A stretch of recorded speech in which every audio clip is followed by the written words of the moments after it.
Bismillahir-Rahmanir-Rahim. Everything in this life, any aspect of this life, or any activity a person may be doing, if it's an activity in which you could have various different or more than one motivation, where it could be polluted by some other kind of idea, then if that particular activity is free from that pollution or those external motivations, then it means that that particular action is mukhlas, it has ikhlas.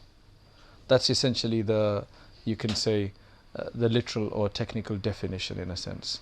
That anything in which something else could pollute it, and that pollutant is absent, and it's purely for the sake of its primary purpose, then that is ikhlas. That's essentially what ikhlas is. Allah subhanahu wa ta'ala says, وَإِنَّ لَكُمْ فِي الْأَنْعَامِ لَعِبْرَةً نسقيكم مما في بطونه من بين فرث ودم لبنا خالصا سائغا للشاربين. So again, this is an example of milk. This is an example of milk that from the stomach of a calf or a cow or any animal that gives milk, Allah subhanahu wa ta'ala is able to extract, take out and give you pure milk from between the blood and all of the dirt that's in the stomach. So in this being, in this animal, you've got dirt, you've got blood, etc., etc. But from in between all of that, he's able to come and produce sweet, pleasant milk that has absolutely no blood inside or no dirt inside. خالصا سائغا للشاربين. That's absolutely pure, unadulterated, unpolluted, and it is pleasant for the one who drinks it. That's essentially how our actions need to be. That though we may have all of these pollutants around us, but when we do an act for Allah subhanahu wa ta'ala, it needs to be like that milk. That's why even in dreams, milk has a very good meaning, has a very pleasant meaning, has a very promising meaning, even when it comes to the dream world.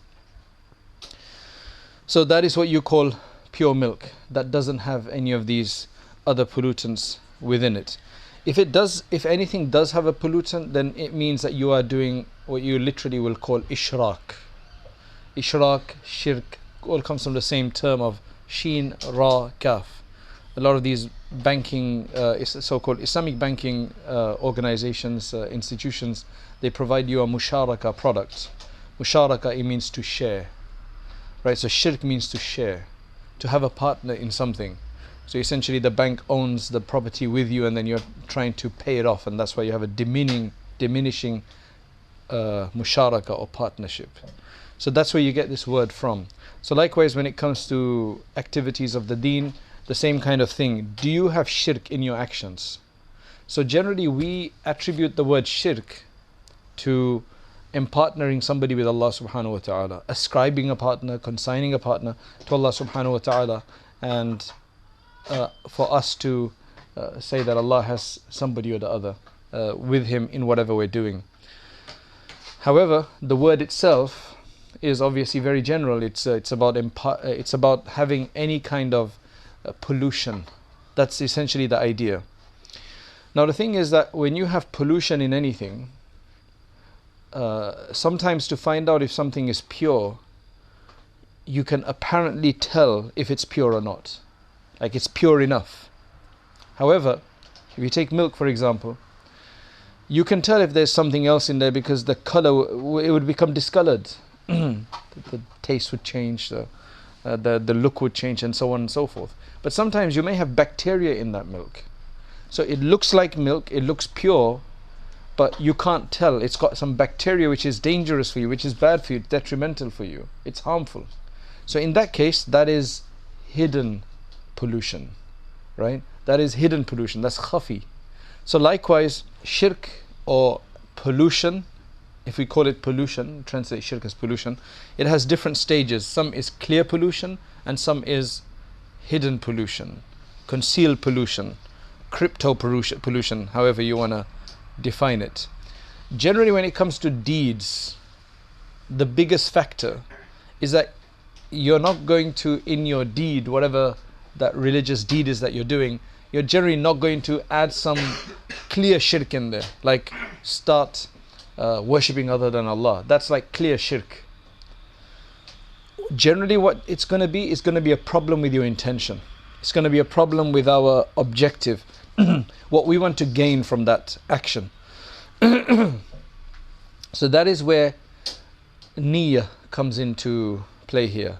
The reality of niyyah needs to be understood. The motivations. What are your motivations for doing this deed? What sets you on the path of doing this deed? If the motivation is one, and that is Allah subhanahu wa ta'ala, then it means there is no other pollutant.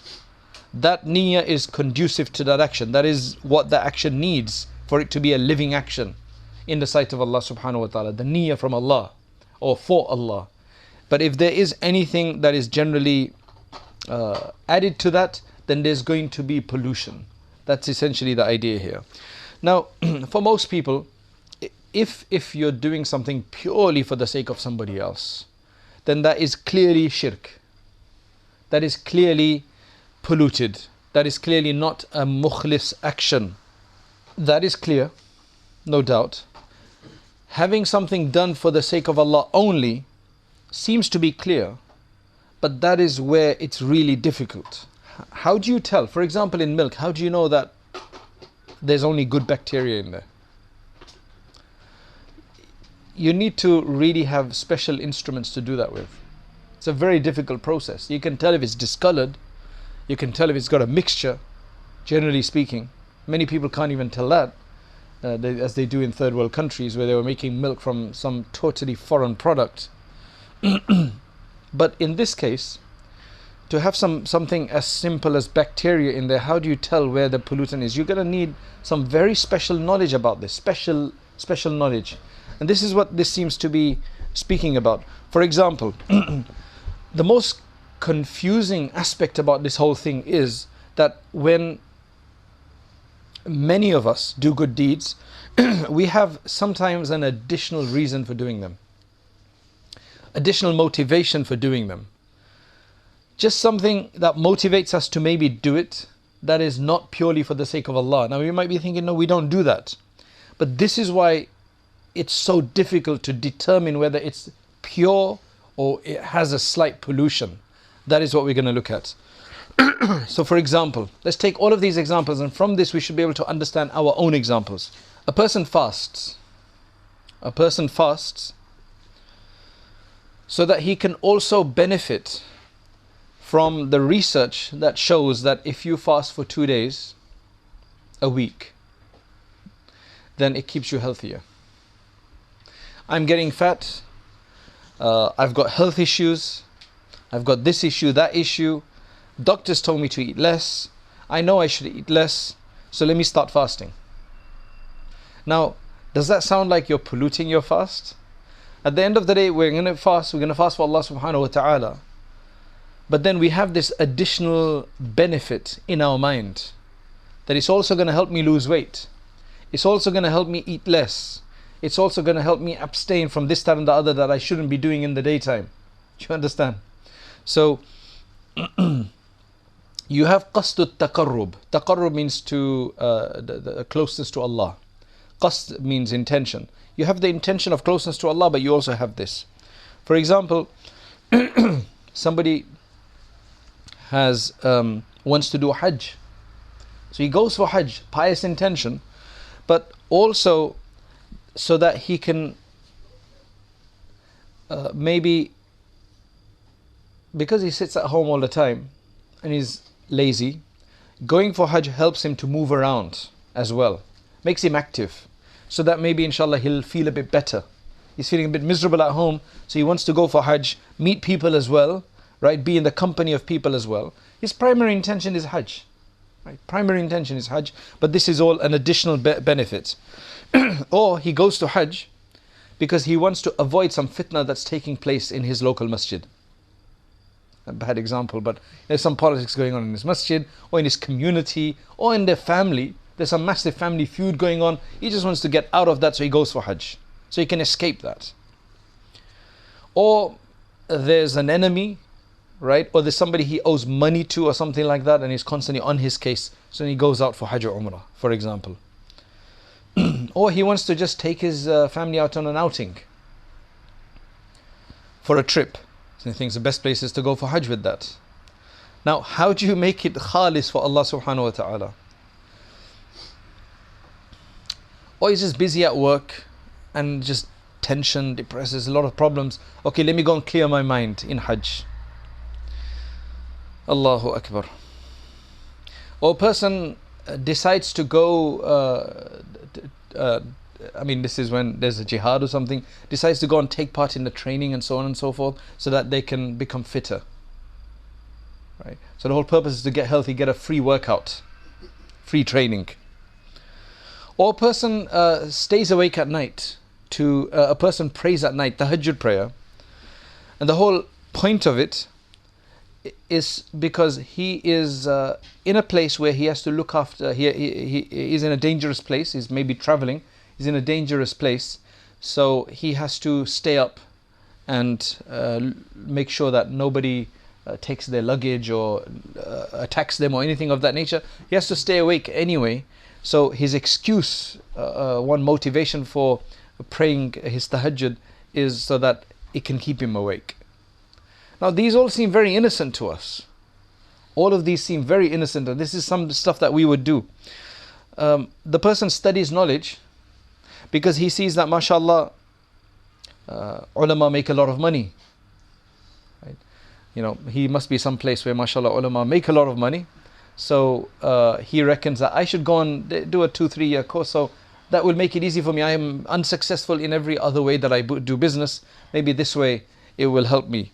Or so that he can become respected. He sees that ulama respected, people respect them, and so on and so forth. So I can be respected as well. So then he starts studying and then wants to be called knowledge for that. Or because, this is probably talking about in certain contexts where if somebody is of knowledgeable nature, that even the bad people of the area, they won't touch their property. Whereas other properties may be prone to attack. But a person who's of a knowledge background or something, people respect them. So they're a bit frightened of them, so the bad people will not attack. So he does this so that he becomes known as part of that. Or a person likes to talk, so he gets involved in teaching or preaching so that he can avoid just feeling depressed because he's got nobody else to talk to. So he goes out in Jamaat so that he can give a 6-point lecture or something of that nature, right? So that at least he's got somebody to talk to. You know, maybe at home nobody wants to talk to him or something like that. Or just to enjoy, he just likes talking. Now all of these seem very pious deeds. Keep that in mind. Or a person goes to do khidmah and to serve some ulama or sulaha.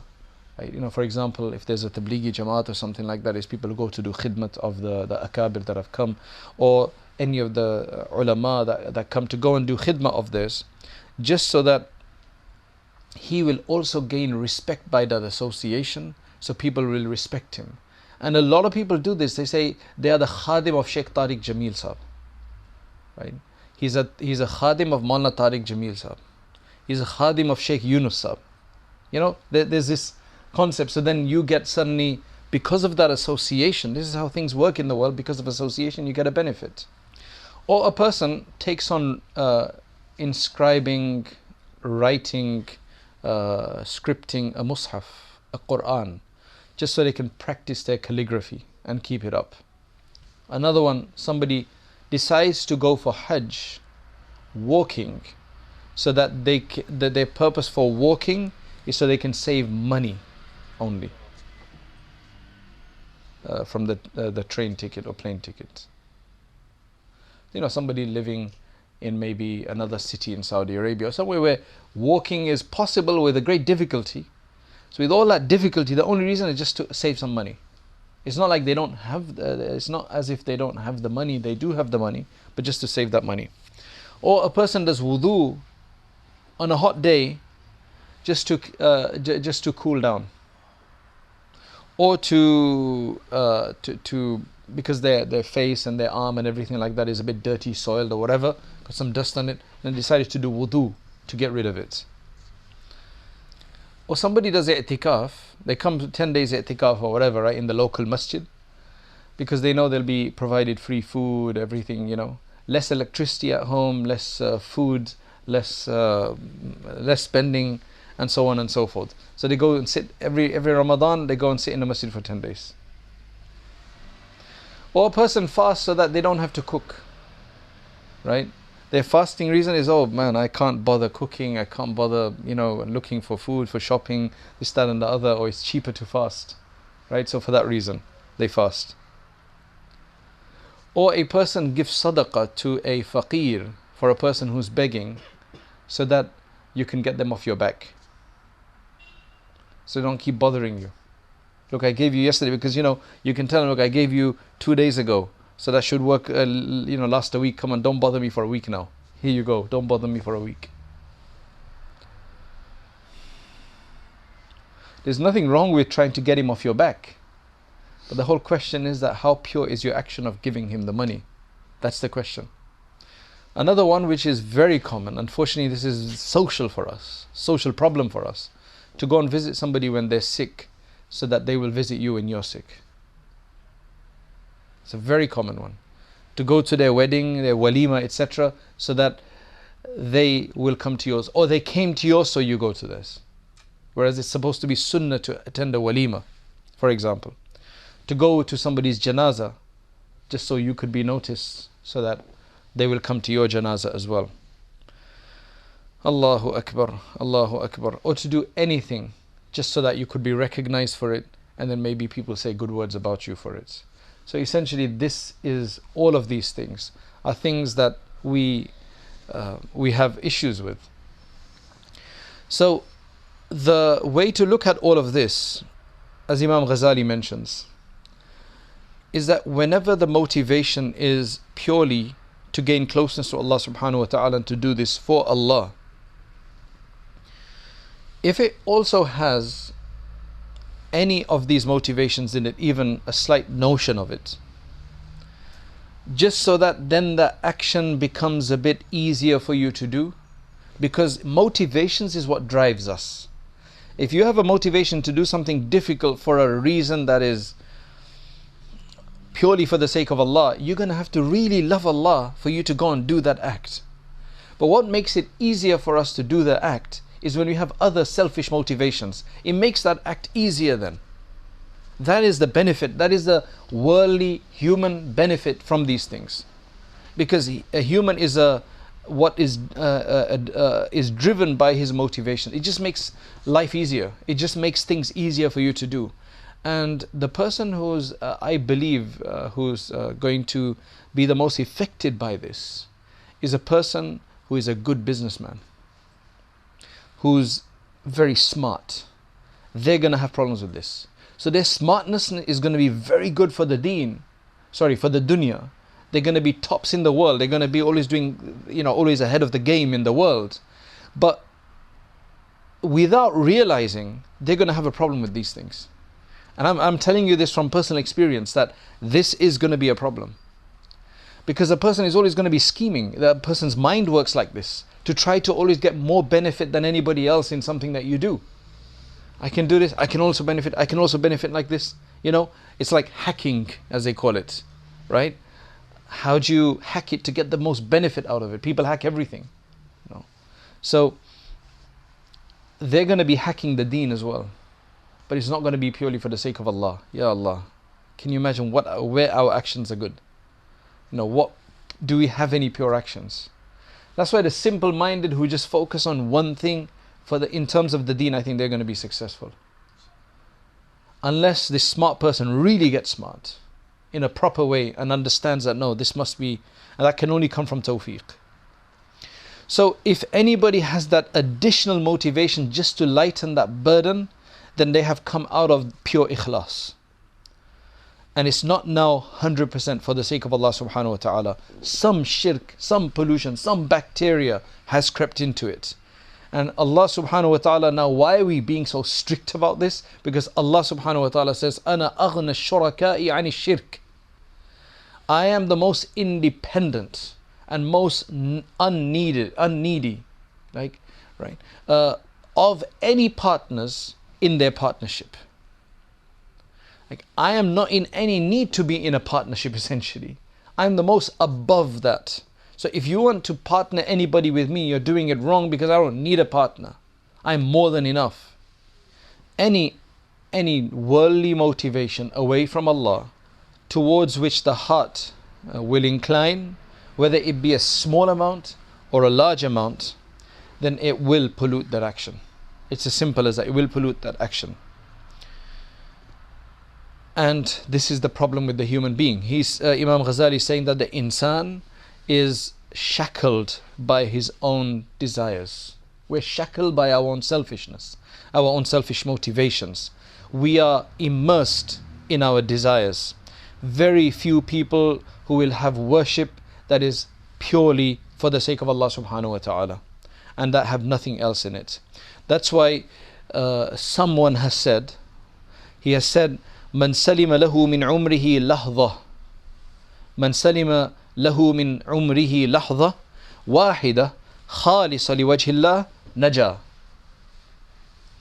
If a person, any person, has even one single moment that was khalis for Allah subhanahu wa ta'ala, he will gain salvation.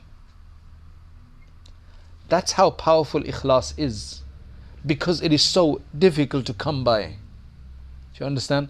It is so difficult for ikhlas to come by, pure ikhlas, just because of the way we are in this world. That means if a person does attain to ikhlas even for a moment in his life, just for one moment, that would be enough for salvation. Because it doesn't come by easily. It doesn't come by easily. That's why anybody who does get it will have worked very hard to get it, even for that one moment. So the reason why they'll be successful is because of how difficult ikhlas is to attain, and how difficult it is to purify the heart and make it purely for the sake of Allah, and to make it khalis from any other motivation. So all the examples that we gave, their primary motivation were those good deeds, but then they just had these additional reasons to make it easy for them, to give them additional motivation to do those actions. That is why now we understand, and this was always a question in my mind, for example, that whenever ulama would mention that ikhlas has to be learnt. Ikhlas has to be learnt.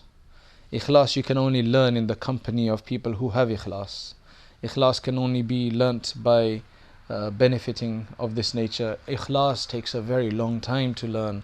And you used to always wonder what's so difficult about ikhlas, because we think, but as Imam Ghazali points out, the purity is very difficult to attain. To get pure 100% is very difficult to attain. And he says that the only person who will get this, what is the nature of a person who will get pure ikhlas?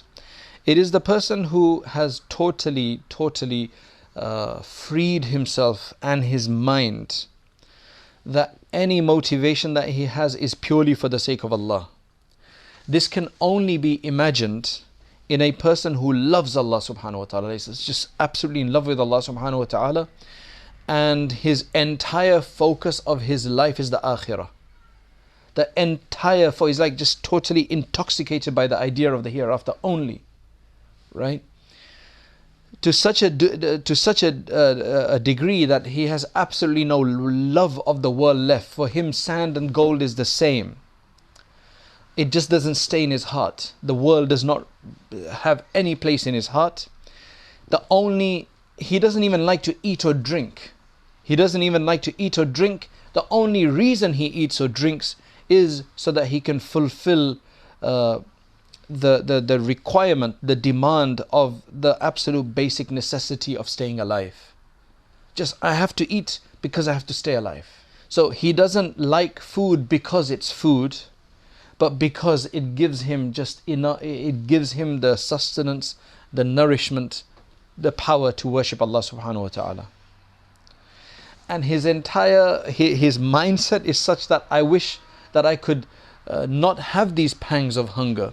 These pangs of hunger would be removed from me, so that I don't even have to eat and I have more time for worship. That's why it was one of the aslaf, he used to just snack on these seeds. And somebody asked him, what are you doing? He says, well, I've counted that in terms of having a proper meal and snacking on these, I can get 50 extra tasbeehs in that time. So for 40 years, this is what I've been doing. For the last 30, 40 years, this is what I've been doing, just so I can get that extra moment to do tasbeeh. That's the kind of thing we're talking about. So the only reason this particular person would like the dunya is because it's, according to the deen, it demands that he has that much. Otherwise, his entire focus is Allah subhanahu wa ta'ala. Now, that kind of a person, imagine it, if he eats, he drinks, he earns, he fulfills any of his needs, it's going to be purely for the sake of Allah subhanahu wa ta'ala. It's going to be purely for the sake of Allah in every movement of his. So if he sleeps, it's because he is resting so that he can have enough strength to stand up in prayer. Anybody whose status is not like that, according to Imam Ghazali. Now, Imam Ghazali is extreme in this regard. There's no doubt about that, right? But I think he's just giving it the way it is. And the whole idea of this is not to make people despondent. Now, I don't know what reaction it's had on you people, right? I hope the reaction is not that, forget it, give it up, there's no point. Because for some people that is what the case is when they hear things of this nature. Kya fayda? Kaise? How are you going to do this? Right? The idea of this is to at least be knowledgeable about, be aware of it. And I really believe what Imam Dhahabi says. Imam Dhahabi says that one of the biggest calamities of this ummah that will always pervade it will be ignorance. When you don't know what the right thing is to do, then you're on the wrong side of things. At least that we know what's right, we can maybe even attain a bit of it. And at least if we know what's correct and that we are wrong and that we have a shortcoming, at least we can do dua to Allah subhanahu wa ta'ala. At least we have an intention to be pure one day. One is that a person is not pure, he thinks he's pure, he thinks he's got ikhlas. He's not going to ask for ikhlas. He thinks he's already got it. But for a person who knows they don't have it, who just realized, look, I am so far off, they're going to ask Allah, they're going to have an intention. And Allah subhanahu wa ta'ala will eventually reward us according to intention. So as long as that doesn't become a deception as well, that whole concept. So that is the benefit of at least knowing this, so that at least we can try to get greater ikhlas than we've had before. I mean, it says that anybody who is dominated by the dunya, by elevation in the dunya, leadership in the dunya, then that is going to pollute his actions. Remember I told you, a business-minded person, this smart aleck, right, who's just smart about everything, they're going to be smart about their deen as well, in the negative sense. And that's meaning they're polluting their action. There's a person who spent 30 years performing every salat in the masjid in the first saf. How many? 30 years, every salat in the masjid in the front row. One day he happened to be late and he had to perform it in the second row. And he said, I became so embarrassed that people are going to look at me and say, look, he missed it in the first saf. Because he'd become a symbol of the first saf, of the first. And he said that this is when I realized that my being in the first saf for all of these years, it was for the wrong reason. It was for the wrong reason. What Imam Ghazali says is that هذا دقيق غامض قلما تسلم الأعمال من أمثالها. This is such a hidden problem, such a concealed malady and pollution, that very few actions are bereft of these problems. وَقَلَّ مَنْ يَتَنَبَّهْ لَهُ. And very few people will even realize this. إِلَّا مَنْ وَفَّقَهُ اللَّهُ تَعَالَى. Except the one Allah gives tawfiq to. And that's why الغافلون يرون حسناتهم كلها في الآخرة سيئات. Those who are ghafil, they will then realize in the hereafter that all of their good deeds were actually sayyi'at, were actually bad deeds. And that's why Allah subhanahu wa ta'ala says in the Quran about such people, وَبَدَى لَهُمْ مَا لَمْ يَكُونُوا يَحْتَسِبُونَ وَبَدَى لَهُمْ مِنَ اللَّهِ ما لم يكونوا يحتسبون وبدا لهم سيئات ما كسبوا. What will become revealed to them from Allah subhanahu wa ta'ala in the hereafter is what they would never have thought about. They would have thought they're doing good in this world, but what would be revealed to them, they would never have imagined. And that's why the evil of their good deeds or the evil of whatever they had earned will become clear for them in the hereafter. Allah subhanahu wa ta'ala also says, قُلْ هَلْ نُنَبِّئُكُمْ بِالْأَخْسَرِينَ أَعْمَالًا الَّذِينَ ضَلَّ سَعْيُهُمْ فِي الْحَيَاةِ الدُّنْيَا وَهُمْ يَحْسَبُونَ أَنَّهُمْ يُحْسِنُونَ صُنْعًا. He says, say that should we tell you about the person who is the worst off in terms of his deeds? He's got deeds, but he's the worst off in his deeds. It's the one whose every attempt and whose efforts of this world has gone to waste, and they think that they've done good deeds. Allahu Akbar, Allahu Akbar. And then he takes a specific strike at ulama, because the ulama have a deed, a role to play, which is very specifically to do with the deen. So outwardly it's all to do with the deen, to assist people, to give da'wah, to help people, to bring people closer to Allah. And shaitan comes in that as well, to show, oh, you're doing this, you're doing that, it's purely for the sake of Allah, but then there can be so many other pollutions within that. So he specifically talks about that afterwards. And I think the ilaj of all of this at the end of the day is first to know about it. So may Allah reward Imam Ghazali for even revealing to us. And he says it over and over again. He says there are very few people who will understand this problem. There are very few people who will understand it to this depth and not be deluded. He says because most of these things are very unclear except on people who really know. And most people, he says, do not know. So number one, we ask Allah to send His blessings on people who reveal this for us. Number one. Number two is that we ask Allah for ikhlas, because you have to remember that as difficult as that sounds, do not become despondent, because Allah has the ability to give us purity and to give us ikhlas. So we need to ask Allah subhanahu wa ta'ala, and this is not a moment of despondency, but rather it's a moment of wakefulness, to be awakened by this, and to start asking Allah for purity in our actions. So at least the next time we do deeds, then we have the right intention for it. And that's the whole reason that we come together. That's the whole reason we come together, is to learn ikhlas. In these majalis that we have, it's to learn ikhlas, because that's the whole reason. Otherwise we could be out there doing whatever else that we wanted to do. May Allah subhanahu wa ta'ala bestow all of us with great ikhlas, because our deeds, our motivations are so polluted that we have absolutely no ability to do this on our own. But وَكَانَ اللَّهُ عَلَى كُلِّ شَيْءٍ مُقْتَدِرًا. Allah subhanahu wa ta'ala has ability over all things. And of course Allah subhanahu wa ta'ala is the generous one. Allah is the giving one. Allah loves to be asked. So we're going to use all of that to Allah subhanahu wa ta'ala to assist us and to turn our actions into good deeds and to give us the real true concern for the hereafter. وآخر دعوانا أن الحمد لله رب العالمين.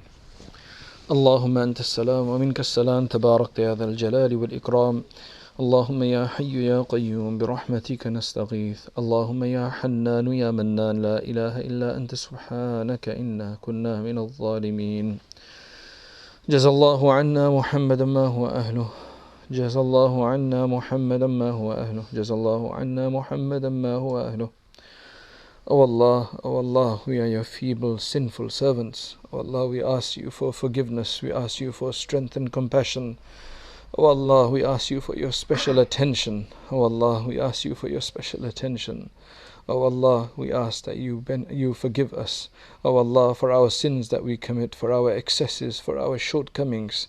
O Allah, for our sins that have become our personal traits and habits.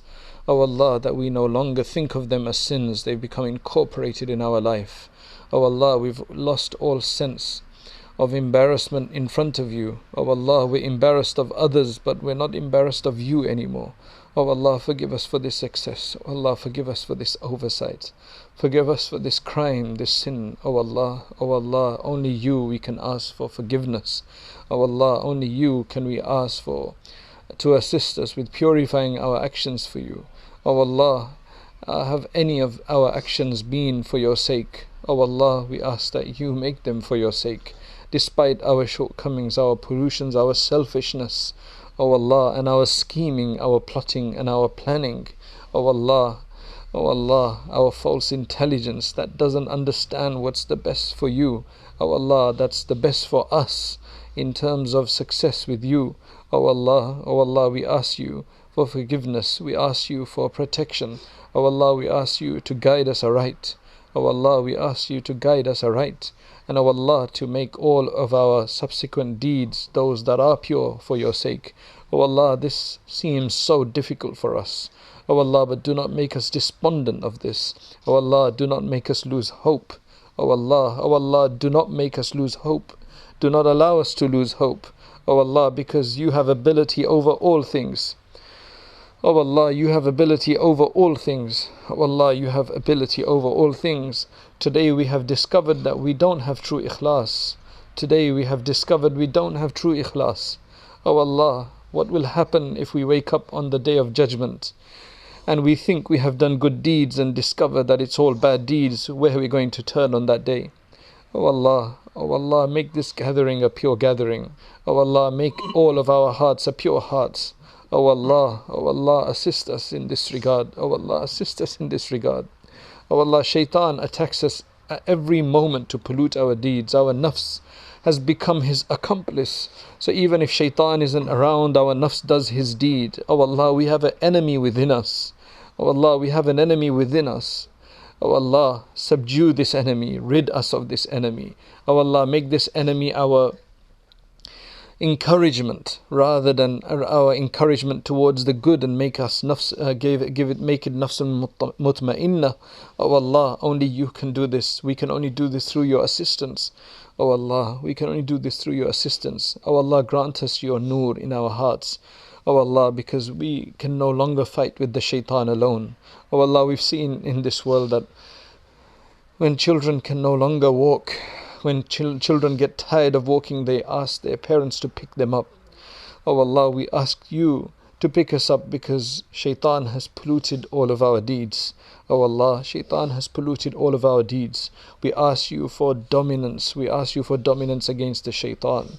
Dominance against our nafs. O Allah, we ask you for assistance before it's too late. O Allah, we ask you for the kalima la ilaha illallah on our deathbed. We ask you for the concern of the hereafter, and for you to be constantly in our heart. O Allah, accept our deeds, protect us and our children, our progeny until the day of judgment. Protect the Muslimin around the world. Grant the Muslimin ikhlas. Allow your nusrah and your assistance to come and to shower upon us. O Allah, accept our du'as, accept our du'as. O Allah, accept our du'as. O Allah, accept from all of those and grant them purity of intention. All of those who've assisted in making this majlis, O Allah, in making these gatherings occur, happen, and then allowing them to be disseminated the world over. O Allah, grant all of those people ikhlas as well. Grant them ikhlas as well. Grant them ikhlas as well. O Allah, grant ikhlas to all of us. Subhana rabbika rabbil izzati amma yasifoon. Wa salamun ala al-mursaleen walhamdulillahi rabbil alameen.